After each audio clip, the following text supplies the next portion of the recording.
Soy Sergio González Gálvez. Yo tuve el honor de ser embajador de México en Japón en 2 ocasiones.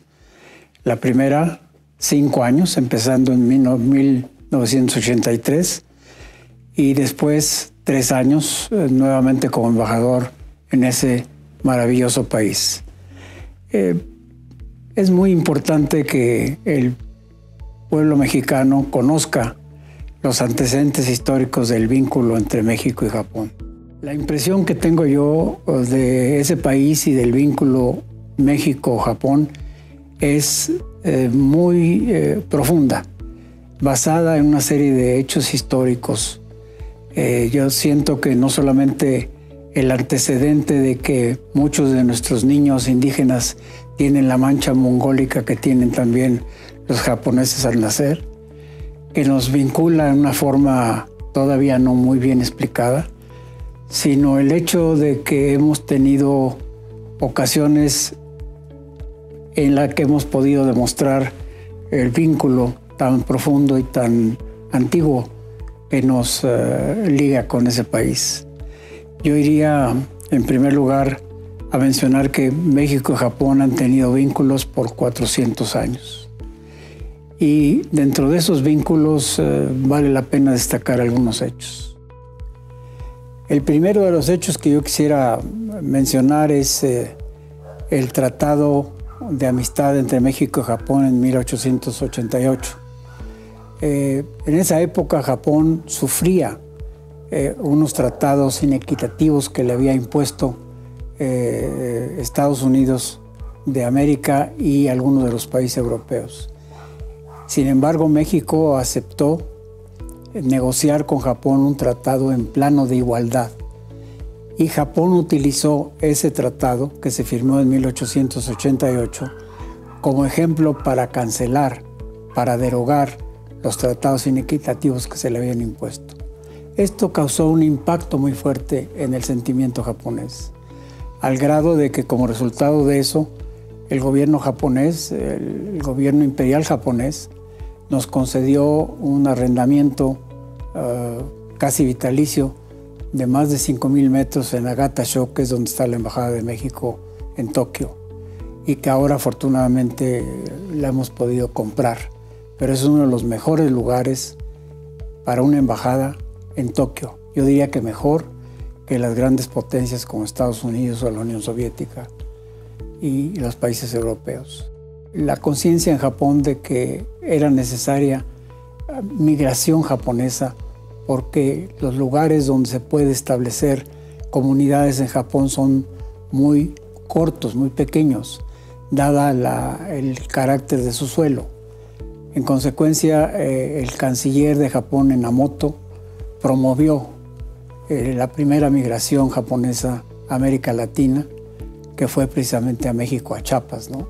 Yo creo que ese es otro antecedente también muy importante.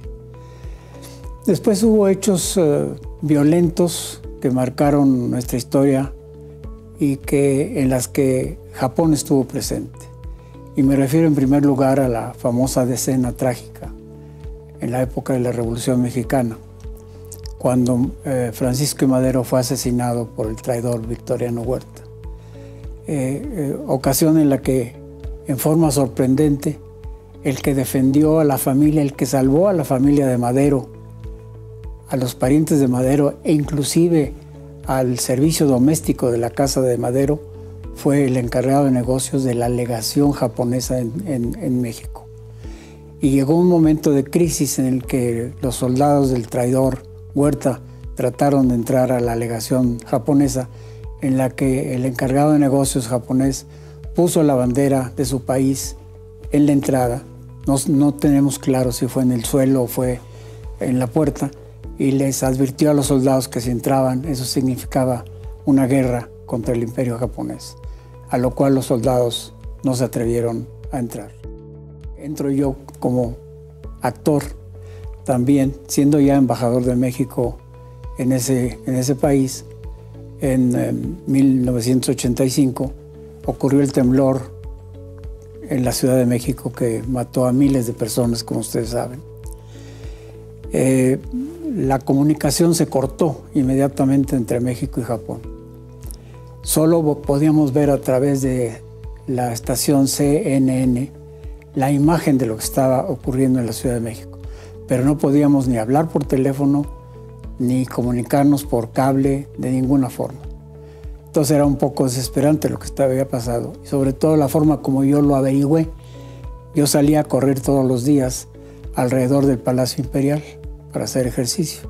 El Palacio Imperial está a 500 metros de la Embajada de México en Agatachó, y saliendo yo a las 5:30 de la mañana a correr, me encuentro el día del temblor, y ya sabía yo que lo que había ocurrido. Me encuentro una fila de gente afuera de la Embajada de México. Había 2 luchadores de sumo, había varios policías, había damas de la noche, obviamente por su manera de vestir. Había mucha gente que estaba ahí.